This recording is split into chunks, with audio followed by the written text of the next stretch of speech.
Hey guys, GT Prime here, and I apologize if my voice sounded a bit different.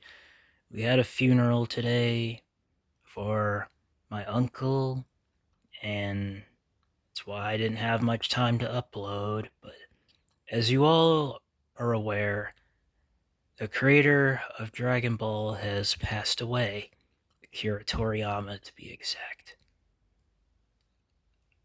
I have always been a fan, well, which you guys already know. This man really shaped my life. Like, as you can tell, based on my channels, that he inspired a majority of people, and he's just overall a legend.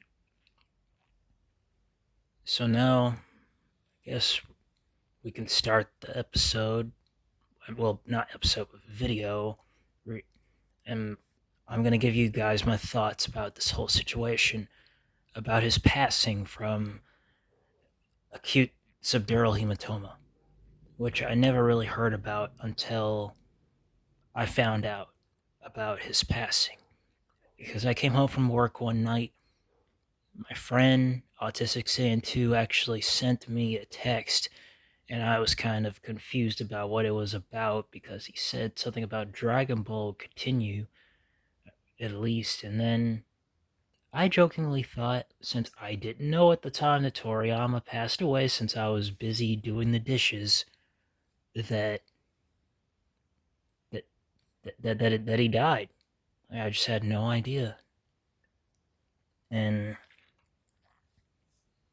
I guess they'll explain it all here. And best-selling Japanese comics, has died at the age of 68. Akira Toriyama, Yeah. creator of Dragon Ball, one of the most influential and best-selling Japanese comics, has died at the age of 68. Akira Toriyama was 68. Yeah. Official statement said he suffered 68 is from way too multiple young to sclerosis. die. Dragon Ball was first serialized 14 years ago. It became a huge hit worldwide, spawning cartoons, films, and video games. The series features a boy who collects magical balls containing dragons to defend the world from evil enemies. The studio said he was working on several projects when he died.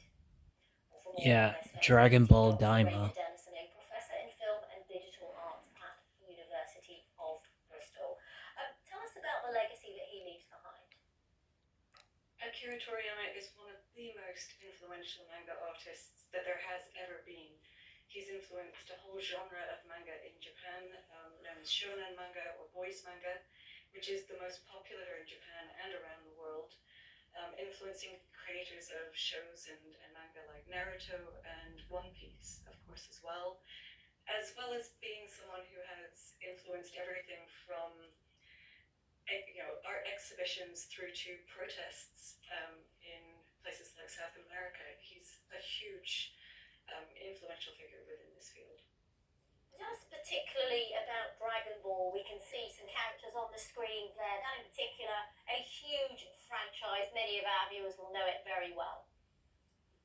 It came around in the 1980s and 1984 and was perfectly situated in a growing manga and media market in Japan, and so was quickly adapted into animation, famously into Dragon Ball Z, the second part of an anime series that really took the world by storm. So the manga has been adapted into over, I think, 21 different countries and languages now, and the anime was broadcast originally in, I think, 36 different countries, so has had just this perfect international spread as part of its history. And that's led to it becoming popular around the world, but also becoming a major franchise within and outside of Japan. There's now, I think, about 17 different animated feature films, and the sales of the manga alone hit around 160 million copies. Would you credit Akira Toriyama with helping to kind of put manga on the international map? Absolutely, yes. He came around in a time when fans were starting to um, grow in number around the world and where fandoms were starting to share texts. The first time I came across Dragon Ball was when a friend from China introduced me to the manga when I was living in South Yorkshire. So it's an amazing well-traveled story. And it starts in China. It's an adaptation, actually, of Journey to the West, with Son Goku, the main character, being named for Sun Wukong, the Monkey King. And in terms of his political influence as well, we touched on it briefly, but how did he have a political influence in Japan and beyond? He was quite a quiet figure, quite a reclusive figure, but he's always been very careful about controlling his materials within inside Japan, and he's been very popular there for generations because I think his stories don't just tell the stories of a successful character, they tell the stories of resilience and determination needed to become a success. And this is something I think we see reflected in places like Chile with their recent student-led marches, using actual Dragon Ball replicas as part of their protests. And just one more question, if I may. I mean, how would you also credit Akira Toriyama with kind of spreading Japanese culture more widely around the world? I mean, kawaii is huge now as well. There's even an exhibition in London. A lot of people have kind of copied that imagery, whether it's manga or kawaii, beyond Japan. Indeed, yes. So Toriyama's Dragon Ball featured in the British Museum's manga exhibition a few years ago, and he's a major figure in spreading a particular kind of aesthetic that has become known as the manga aesthetic. He's certainly been hugely influential, particularly within the boys genre, so less in terms of kawaii, but more in terms of the kinds of humor and action that manga are famous for now. There's a trope of the spiky-haired boy, and that's very much a Toriyama popularized creation, I think. Okay, thank you so much, Dr. Raina Dennison.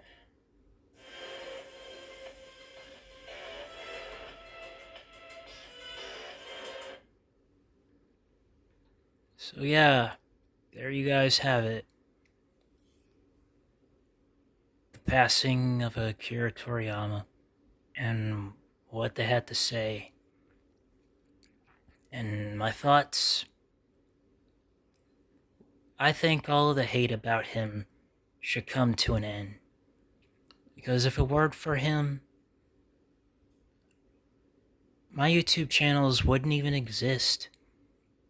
Like, believe it or not, guys, before I got all these subscribers, to all of you new subscribers, I started out with just Dragon Ball Xenoverse 2. That was all I could ever upload at the time. And I had very few subscribers until I was able to get more games to do videos of for those other ones. If it weren't for him, the character of D wouldn't exist. That I create, that you guys see a lot on this channel. Because before I even started YouTube, I first created him in Dragon Ball Xenoverse on the PS3. And that was where I met my best friend that I could ever have, Autistic Saiyan 2. I first met him on that game with one of his female characters called Kakagi. If I hadn't met him, heck, we wouldn't even be making more characters out of our game versions that we first met each other with. Because, believe it or not, if it weren't for Dragon Ball Z, D wouldn't exist. Since I literally created him in the original Dragon Ball Xenoverse back on the PS3. The PlayStation 3. 8 years ago. So yeah. Not only would D not exist, but neither would the character of Colin that you guys also often see on his channel, Autistic Saiyan 2. We have a lot to thank him for, because he has worked countless years on all these creations that we grew to love. I've been a fan of Dragon Ball Z since I was 3 years old. I would wear T-shirts a lot of him, of Dragon Ball Z. I'm sorry, yeah, of Dragon Ball Z. I'm wearing my Dragon Ball Z T-shirt of Super Saiyan God Goku and Vegeta on it. I have a hoodie. I have a hoodie of them, and even a wallet with Goku on it. And those were all gifts from my grandpa. Well, from my grandfather. I would never. I have been hoping for the day where I would say to all of you that I am proud. I am proud to be a Dragon Ball Z YouTuber. Because I first started even after Xenoverse 2. I often do some Xenoverse, the original Xenoverse on PS4, and I have a ton of episodes of Breakers with D already, and we're almost at 300. Even Kasumi's almost at 200 back on GTAM. So, I think the hate for Toriyama should really come to an end because he's left his mark on the world. And that's exactly what I want to do. Because, guys, we gotta start loving one another. Because there's too much hate in this world. And we just gotta do better for each other. For our families. For your sons, daughters, anybody. And if you ever can, introduce them to Dragon Ball whenever they're old enough to like various stuff. 'Cause I've loved this series for as long as I can remember. And now that he's in a better place, we should all learn to appreciate each other's company. Because times are just getting rougher, and it's up to us to make those times better. It's up to us to change the world. It's up to us to be there for each other. And that's what I hope for all of you to do. Thank you and have a wonderful night. Because, yeah, today wasn't exactly what I was expecting.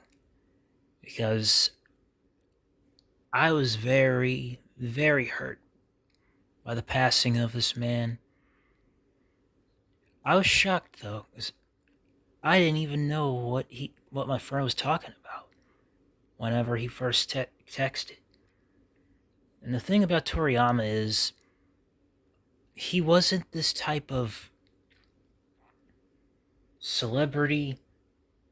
Heck, he didn't even want that. He was a very reclusive person, very private person, did whatever he could to avoid the public eye. He didn't like the paparazzi. Did whatever he could to be left alone. And it's kind of a thing we have in common. Like, you guys, you may not know this, but I can be just as shy as this man was. As you can probably tell. All my profiles are pretty much just cartoons versions of myself. I don't usually upload of myself. I hardly ever reveal my name sometimes. Because I'm just those type of people who just want to be anonymous and avoid fame, I guess. Because while I do make these YouTube videos, I am extremely shy. I always have been. And even in my reactions, I don't really show myself much.